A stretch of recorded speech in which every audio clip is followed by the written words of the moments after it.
ang pinasarap na egg adobo with mushroom. Kaya samahan nyo ako kung paano gawin. Sa first step po, kailangan po nating lutuin ng itlog sa 4 to 5 minutes. Bago po umpisa ng timer, kailangan po kumukulo po ang ating tubig. At pag nag 4 to 5 minutes na, syempre aahunin. Tapos kailangan po i-running water po natin siya. At least mga 1 minute. Para po ang balat po o ang shell po ng ating itlog ay hindi po dumikit dun sa laman. Yan po, diba, napakaganda ng itlog. Kaya po ganyan ang kailangan yung process na gagawin.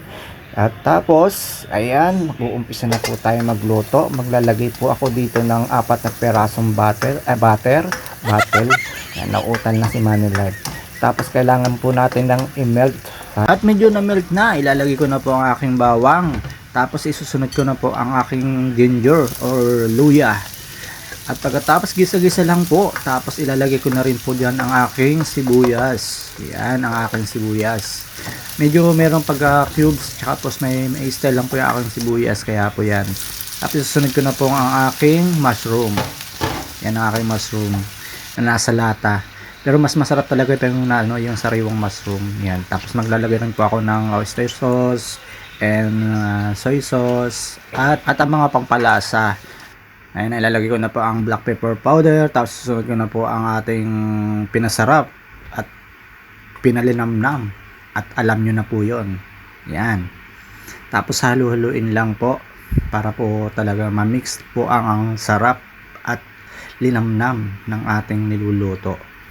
Bilang kusinero, maglalagay po kasi ako dito ng maanghang kasi gusto kong malasahan talaga yung anghang at sarap ng aking niluluto. Kaya po sa mga hindi po makain ng maanghang, huwag nyo lang po lagyan kasi optional lang po yan.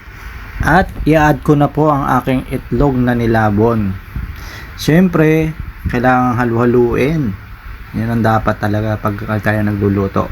Talagang natin yung pakiramdam natin na pasarapin yung ating niluluto para manood po doon sa aking itlog.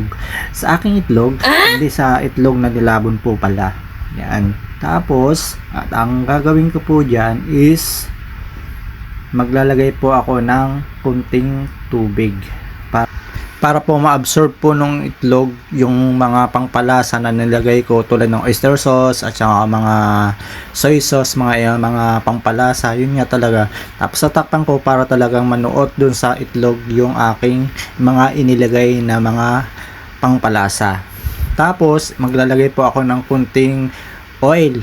Yan, sunflower oil. Yan para medyo sikat, 'di ba? Sunflower oil. Di olive oil, sunflower oil. Yan, halu-haluin lang po para talagang manuot po do sa ating itlog na aking niluluto. Siyempre tatakpan uli po natin at para talagang ma-absorb po talaga yung pangpalasa ko sa mga nilalagay ko sa aking itlog. Yan, itlog po. Sige. Yan, halu-haluin lang po. Tapos is malapit na po itong maluto. Talagang subaybayan nyo po. Bagong lahat, shoutout po sa mga nagbibigay sa akin mga patala at sa mga bago kong followers. Maraming salamat po. Siyempre maglalagay po ako dito ng 1 table sugar. Sa mga hindi po gusto ng may tamis, wag po kayo maglalagay. Pero sa akin gusto ko pong maglagay kasi nga first time ko pa magluto ng egg adobo with mushroom. Kailangan kong malasahan at maging masarap ang aking niluluto. Kasi nga first time, di ba? Ang first time, kailangan laging masarap.